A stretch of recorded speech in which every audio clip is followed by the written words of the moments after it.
Pada kesempatan kali ini saya akan menjelaskan materi mengenai persepsi dan pengambilan keputusan individual. Persepsi. Apa yang dimaksud persepsi?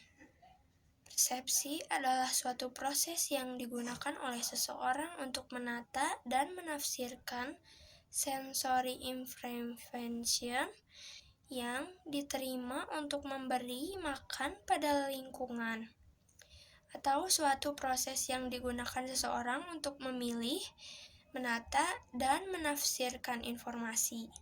Mengapa sih persepsi itu penting? Karena perilaku orang didasarkan atas persepsi mereka tentang realitasnya, bukan realitas itu sendiri. Mengapa sih kita mempelajari persepsi itu?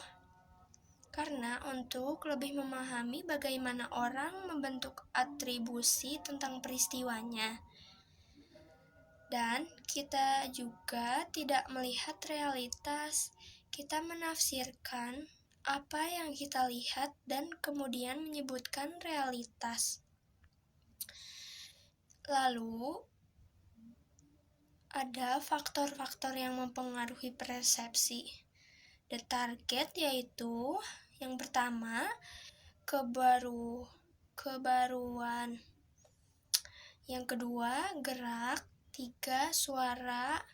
4, utara, latar belakang. Dan yang terakhir, jarak. The perceiver yaitu memiliki sikap, motivasi, minat, pengalaman, dan ekspektasi. Lalu yang terakhir ada the situation, yaitu waktu, setting pekerjaan, dan yang terakhir setting sosial. Persepsi dan pengambilan keputusan yaitu menjelaskan bagaimana dua orang melihat sesuatu yang sama dan menafsirkan secara berbeda. Menyebut 3 determinan persepsi. Menjelaskan bagaimana jalan pintas dapat membantu atau mengganggu penilaian kita atas orang lain. Menjelaskan bagaimana persepsi mempengaruhi proses pengambilan keputusan.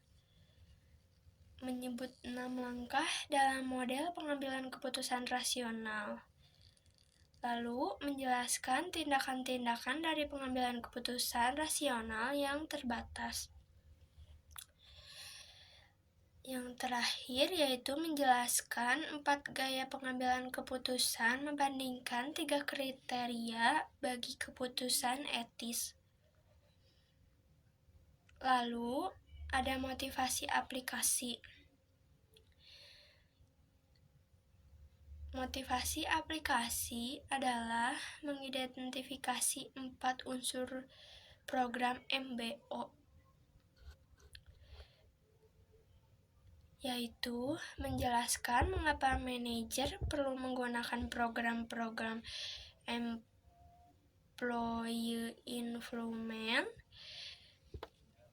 lalu membedakan antara partisipatif manajemen dan employee involvement, lalu mengidentifikasi quality circles, lalu mengidentifikasi dan menjelaskan bagaimana ESOP dapat meningkatkan motivasi karyawan, membedakan antara gain dan sharing maupun profit dan sharing. Lalu menjelaskan hubungan antara skill-based plans dan teori-teori motivasi. Motivasi aplikasi adalah sebuah aplikasi yang bertujuan untuk membantu penggunaan meningkatkan motivasi dan produktivitasnya dalam hidup.